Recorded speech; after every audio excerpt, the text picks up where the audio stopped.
ఆంధ్ర ముంబైగా ఖ్యాతి పొందింది. పారిశ్రామిక వ్యాపార రంగాల్లో పెట్టింది పేరు. ఒకప్పుడు వేలాది కార్మికులకు ఉపాధి చూపిన ఖిల్లా. రాజులు, నవాబులు, చక్రవర్తులు ఇలా ఎందరో పాలన సాగించిన ఘనమైన చరిత్ర. ఇదంతా కర్నూలు జిల్లా ఆదోని గురించి.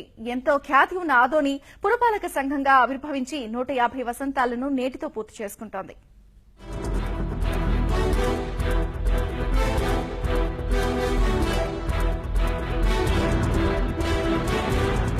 ఆదివనం, ఆదివని, యదువని, యాదవావని, యాదవగిరి ఇలా వివిధ పేర్లతో పిలువబడి చివరకు ఆదవాని ఆదోనిగా ప్రసిద్ది చెందింది. ఆదోనికి ఘనమైన చరిత్ర ఉంది. యాదవరాజులు, చక్రవర్తులు, అరసులు, సుల్తానులు, నవాబులు, అధిపతులు, దండనాయకులు, పాలెగాళ్లు, జమీందార్లు ఆదోని కేంద్రంగా పాలన సాగించినట్టు ఎన్నో ఆధారాలు ఉన్నాయి. ఆదోని పారిశ్రామిక వ్యాపార రంగాల్లో ఆంధ్ర ముంబైగా పేరు పొందింది. ఆదోనిని దినదినాభివృద్ది చెందిన పట్టణంగా బ్రిటిష్ పాలకులు గుర్తించారు. 1865 మే నెలలో మున్సిపాలిటీగా ఏర్పాటు చేశారు. అప్పటి ఆదోని జనాభా 20,000. ప్రస్తుత ఆదోని జనాభా దాదాపుగా 2 లక్షలు దాటింది.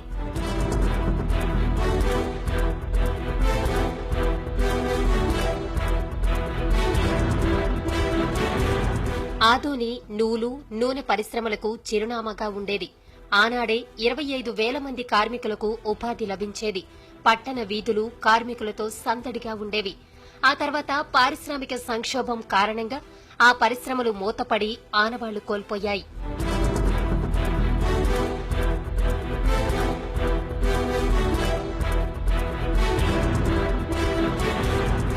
ఇక పెరుగుతున్న జనాభాకు దాహం తీర్చాలని 1885లోనే నాటి పురపాలక వర్గం గుర్తించింది.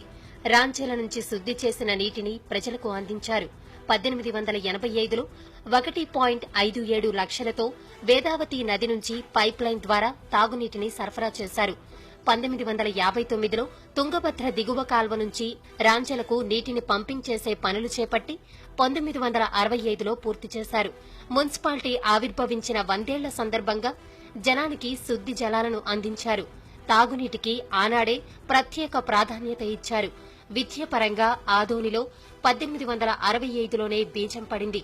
ఆంగ్ల మాధ్యమంలో పాఠశాలను బ్రిటిష్ వాళ్లు స్థాపించారు. 1878లోనే 38 మంది బాలికలతో పాఠశాలను ప్రారంభించారు. అప్పట్లో స్థానిక స్వపరిపాలన అని చెప్పి ప్రజలే పరిపాలించుకోవాలనే ఉద్దేశంతో ఆ రోజు పురపాలక సంఘాన్ని ఏర్పాటు చేయడం జరిగింది. దానికి అనుగుణంగానే ఆ రోజు నాయకత్వం, ఆ రోజు చైర్మన్లు కానీ కౌన్సిలర్లు కానీ పని ప్రజల సేవయే ప్రభావంగా తీసుకొని వాళ్ళకు కావాల్సిన సౌకర్యం కోసం ఎక్కడో 20-40-50 కిలోమీటర్ల దూరంలో ఉండే అగిరి దగ్గర నుంచి నీళ్లు తీసుకుని వచ్చి సాగునీటి కోసం పైప్ లైన్లు వేసి ఆదోని ప్రజలకు దాహం తీర్చేదానికి చాలా ప్రయత్నం జరిగింది. వ్యవసాయ ఉత్పత్తుల విక్రయాల కోసం ఆదోనిలో 1943లో మార్కెట్ యార్డును ప్రారంభించారు.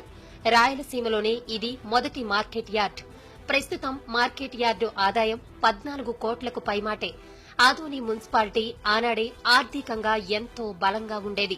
బళ్లారి అభివృద్దికి ఆదోని మున్సిపాలిటీ నుంచి అప్పుగా తీసుకున్నారని చరిత్ర తెలిసిన ప్రముఖులు చెబుతారు.